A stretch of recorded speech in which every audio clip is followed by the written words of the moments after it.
Nohar feeder की रिलाइनिंग का मुद्दा अब फिर आ गया है सुर्खियों में। नई बात नहीं है, 22 साल से यह मुद्दा चल रहा है, लेकिन रिलाइनिंग का काम 22 साल से लगातार अभी तक वर्तमान समय तक देखें तो सिरे नहीं चढ़ा है। तमाम ऐसे कयास भी लगाए गए, बातें भी हुई, कुछ बैठकें भी हुई, लेकिन यह बात सिरे नहीं चढ़ रही है। हरियाणा के अंदर जो पानी है चोरी हो रहा है। बार बार नौहर फीडर की बात करें, वह हरियाणा सीमा के अंदर टूटती नजर आती है। तस्वीरें आपके सामने हैं, बार बार वहां पर पानी टूटता है और यहाँ राजस्थान के नौर भादरा क्षेत्र के किसान सिंचाई पानी को तरस रहे हैं। 22 साल से समस्या को उठा रहे हैं, लेकिन अभी तक इसका स्थायी हल निकला नहीं है। बातें जरूर हुई हैं और बातों के बीच क्या क्या हुआ है, क्या क्या घटनाएं हुई, उसके बारे में आपको इस वीडियो के अंदर हम बताने वाले हैं।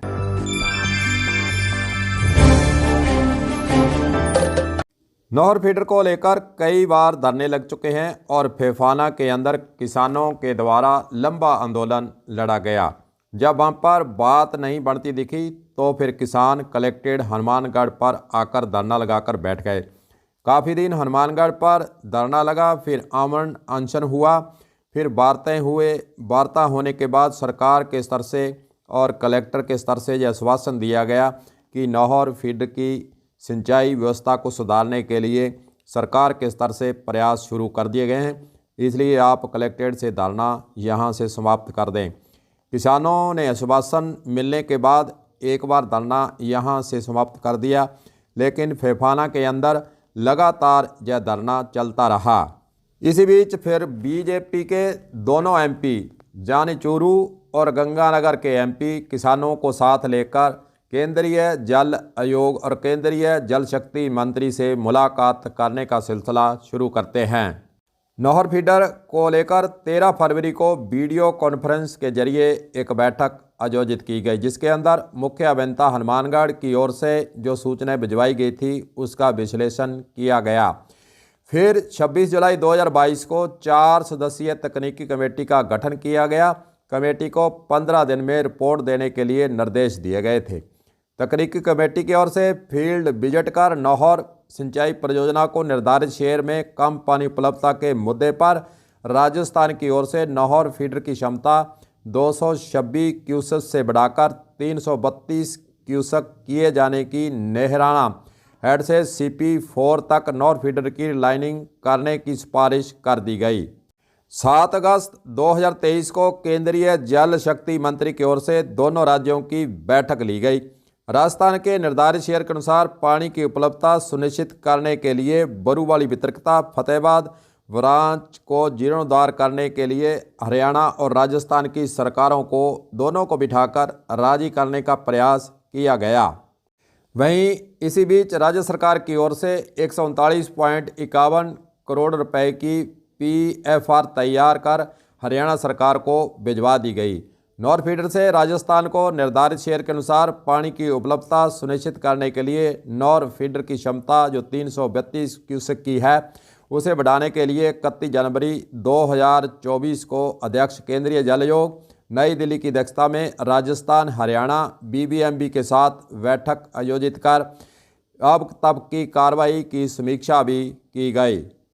2021 से लेकर 2024 तक जल शक्ति मंत्री और राजस्थान हनुमानगढ़ और हरियाणा के अधिकारियों के बीच में, नेताओं के बीच में बैठकें करवाना, निर्देश देना यहाँ तक ही सीमित रहा, लेकिन उसका कार्य जो नौहर फीडर का कार्य शुरू हो जाना चाहिए था वह DPR बनाने में और बजट और दोनों राज्यों के अंदर सामंजस्य स्थापित नहीं हो पाया।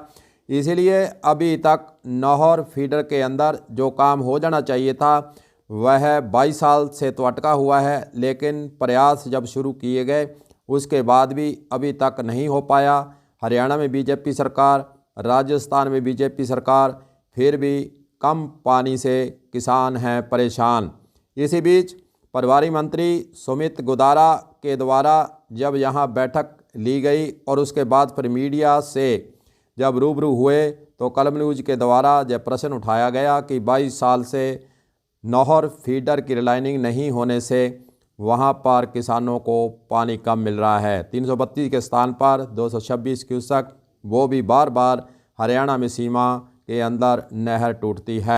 दरअसल प्रभारी मंत्री सुमित गोदारा को नहर फीडर की रिलाइनिंग के बारे में नहीं पता था।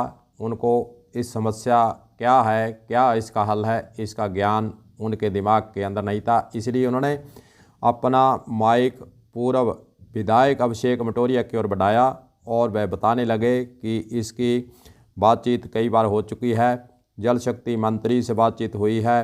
वहीं दूसरी ओर डीपीआर का मसला अटका हुआ है, हरियाणा बनाए या फिर राजस्थान बढ़ाए। वहीं दूसरी ओर इस बारे में जब पूर्व सिंचाई मंत्री डॉक्टर राम प्रताप से जानकारी लेने का प्रयास किया गया तो उनके द्वारा बताया गया कि डीपीआर का काम जिस राज्य के अंदर नहर की सीमा पड़ती है वही राज्य उसको तैयार करता है। हालांकि बजट की बात करें तो केंद्र सरकार के द्वारा राज्य सरकार को बजट आवंटित किया जाएगा और फिर राजस्थान सरकार के द्वारा हरियाणा सरकार को बजट दिया जाएगा, पैसा दिया जाएगा। डीपीआर का काम उसी राज्य के अंदर होगा और जो निविदा करने का काम उसी राज्य के अंदर होगा और रिलाइनिंग का काम उसके द्वारा जो ठेकेदार निर्धारित किया जाएगा वही हरियाणा सीमा के अंदर ठेकेदार करवाएगा। हालांकि नौहर विधायक के पूर्व विधायक हैं अभिषेक मटोरिया, उनको भी इस बात का ज्ञान नहीं था कि आखिरकार डीपीआर कौन बनाएगा। इसलिए मीडिया के सामने उन्होंने बयान दिया कि डीपीआर का मामला अटका हुआ है। अगर हम किसानों को नुकसान की बात करें तो करोड़ों का नुकसान प्रत्येक वर्ष इस नहर से 332 क्यूसेक पानी नहीं मिलने से हो रहा है। पूर्व सिंचाई मंत्री डॉक्टर राम प्रताप का कहना है कि किसानों को अगर 1 क्यूसेक पानी एक किसान को कम मिलता है, पूरे साल के अंदर कम मिलता है, तो उसका 1 करोड़ से ज़्यादा एक वर्ष के अंदर नुकसान हो जाता है। अब आप आइडिया लगाइए कि 332 के स्थान पर 226 क्यूसेक पानी मिल रहा है। जो कम क्यूसेक पानी मिल रहा है उससे करोड़ों का नुकसान इस 22 साल के अंदर नौहर बादरा क्षेत्र के किसानों का हो चुका है। फिर भी सरकारों के स्तर से बातें ही की जा रही हैं, सामंजस्य नहीं है, अधिकारियों की निष्क्रियता है या फिर राजनेताओं के अंदर काम करवाने की क्षमता के अंदर गिरावट आ चुकी है। तमाम ऐसी बातें हैं, तमाम ऐसे मुद्दे हैं। बार बार नौहर फीडर के रिलाइनिंग का जो मुद्दा है उठ रहा है। अब वर्तमान समय के अंदर मगेश चौधरी के द्वारा गाँवों में जनसंपर्क किया जा रहा है और 10 दिन तक संपर्क किया जाएगा और फेफाना के अंदर वह जनसंपर्क खत्म होगा और फेफाना के अंदर कोई बड़ी सभा करने का प्लान मंगेश चौधरी के द्वारा किया गया है। उनके जहन के अंदर किसानों के प्रति एक ही बात है कि नौहर फीडर को पूरा पानी मिलना चाहिए। किसानों को जो नुकसान हो रहा है उसके बारे में अभी तक बातें जरूर हुई हैं लेकिन कोई भी बात सिरे नहीं चढ़ी है। हालांकि राजस्थान के अंदर 5 साल तक कांग्रेस सरकार रही। नौहर विधायक के द्वारा पानी चोरी के मुद्दे को लेकर तो सवाल उठाए, धरना भी लगाया और बलवान पूनिया जो कि कांग्रेस को ही समर्थन दिए हुए थे, दोनों विधायकों ने मिलकर 5 साल तो गुजारे लेकिन नौहर फीडर की रिलाइनिंग को लेकर कोई बात सिरे उनके कार्यकाल में अंतर्गत नहीं चढ़ पाई है। बीजेपी सरकारों का अब समानांतर सरकारें हैं, फिर भी राजस्थान के अंदर 1 वर्ष सरकार को बने हुए हो गया है और हरियाणा के अंदर तो पहले बीजेपी सरकार थी, दोबारा फिर नायब सिंह सैनी के नेतृत्व में अब मुख्यमंत्री वहां पर सरकार चला रहे हैं। लेकिन 1 साल गुजरने के बाद भी राजस्थान सरकार के नेताओं की तरफ से जो प्रयास होने चाहिए थे वह शून्य हैं। हालांकि सीपीआईएम पार्टी के द्वारा मुद्दा उठाया जा रहा है, कांग्रेस के द्वारा मुद्दा उठाया गया, बीजेपी के समर्थित किसानों के द्वारा मुद्दा उठाया गया, धरने हुए, प्रदर्शन हुए और अनशन हुए, लेकिन कोई भी बात अभी साफ निकल कर सामने नहीं आई कि इसकी डीपीआर कब तैयार होगी, कब इसका काम शुरू होगा। बातें जरूर हो रही हैं लेकिन किसानों के मन के अंदर एक ही सवाल पैदा हो रहा है कि आखिरकार सरकारें चाहे बीजेपी की हों चाहे कांग्रेस की हों, कोई भी सरकार किसानों के प्रति गंभीर नहीं है। बातें जरूर की जाती हैं और बैठकों का दौर चलाया जाता है लेकिन असल में जो काम हो जाना चाहिए था वह 22 साल से अटका हुआ क्यों है। देखते हैं आगे। अब जो बातें हो रही हैं, गांवों के अंदर संपर्क हो रहा है और धरना लगाने तक की बात हो रही है। देखते हैं आगे किसानों के द्वारा जो धरना प्रदर्शन, नेताओं के द्वारा जो बातें की जा रही हैं, वह धरातल पर कितनी उतर पाती हैं। कलम न्यूज़ के लिए गुरदेव सिंह सैनी की हनुमानगढ़ से खास रिपोर्ट।